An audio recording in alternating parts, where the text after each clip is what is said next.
Assalamualaikum warahmatullahi wabarakatuh. Innal hamdalillah nahmaduhu wa nasta'inuhu wa nastaghfiruh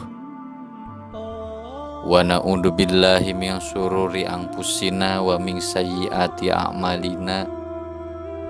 May yahdihillah fala mudhillalah wa may yudlilhu fala hadiyalah. Amma ba'd.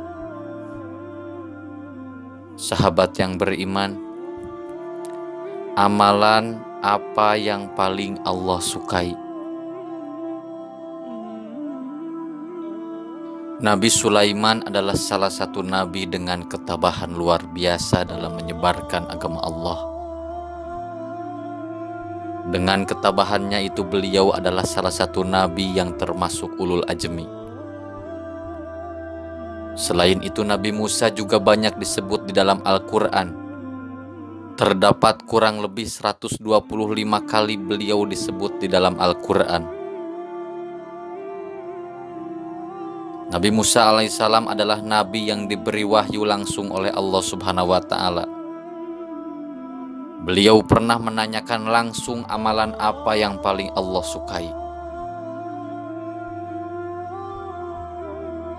Dalam kitab Mukasafatul Qulub karangan Imam Ghazali terdapat dialog Nabi Musa dengan Allah Subhanahu wa ta'ala tentang amalan apa yang disukai Allah.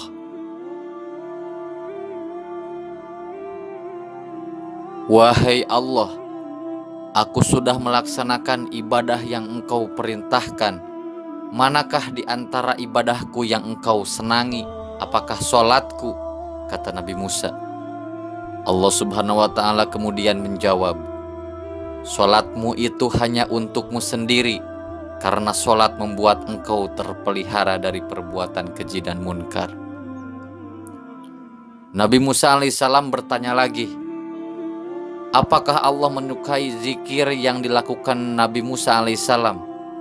Allah pun menjawab, dikirmu itu untuk dirimu sendiri, karena dikir membuat hatimu menjadi tenang. Nabi Musa alaihissalam pun terus menggali informasi tentang amalan yang disenangi Allah Subhanahu wa ta'ala dengan mengatakan, apakah puasaku? Kata Nabi Musa. Kemudian Allah Subhanahu wa ta'ala menjawab, puasamu itu hanya untukmu saja, karena puasa melatih diri dan mengekang hawa nafsu. Tak sampai di situ Nabi Musa alaihissalam masih bertanya, lalu ibadah apa yang membuat engkau senang ya Allah? Allah pun menjawab, sedekah. Tatkala engkau membahagiakan orang yang sedang kesusahan dengan sedekah, sesungguhnya aku berada di sampingnya. Dari dialog tersebut, ibadah-ibadah seperti sholat, puasa, dan dzikir tidak menjamin Allah senang kepada kita walaupun pahalanya tinggi. Ibadah-ibadah tersebut hanya berdampak bagi diri sendiri tapi tidak berdampak kepada orang lain. Sedekah merupakan ibadah atau amal perbuatan yang bukan hanya berpahala tinggi bagi diri sendiri, tetapi juga dapat membuat bahagia orang lain yang sedang kesulitan dan membutuhkan uluran tangan. Hal inilah yang disenangi oleh Allah Subhanahu wa ta'ala. Abdul Aziz bin Umair mengatakan bahwa sholat hanya mengantarkan kita setengah perjalanan menuju surga, sedangkan puasa mengantarkan kita ke depan pintu surga.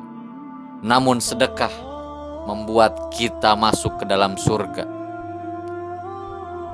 Para ulama besar juga senantiasa mengingatkan akan pentingnya sedekah. Apabila seseorang yang hanya fokus terhadap ritual ibadahnya untuk dirinya sendiri seperti sholat, puasa, dzikir, dan ibadah lainnya, hal itu belum menjadi upaya untuk mencintai Allah Subhanahu wa ta'ala. Seseorang yang hanya fokus dengan ibadah yang bermanfaat untuk diri sendiri belum memenuhi syarat untuk masuk ke surga. Adanya sedekah menjadi penyempurna amal ibadah untuk mengantarkan ke surganya Allah Subhanahu wa ta'ala. Perihal sedekah, Allah Subhanahu wa Ta'ala sudah menegaskan kecintaannya kepada orang yang melakukannya. Hal ini sesuai dengan firman Allah Subhanahu wa Ta'ala di dalam Al-Quran surat Al-Baqarah ayat 261-262. Sedekah, infak, zakat, dan perbuatan baikmu itulah yang membuat aku senang. Karena tatkala engkau membahagiakan orang yang sedang susah, aku hadir di sampingnya dan aku akan menggantinya dengan ganjaran 700 kali lipat. Wallahu alam. Semoga bermanfaat. Wassalamualaikum warahmatullahi wabarakatuh.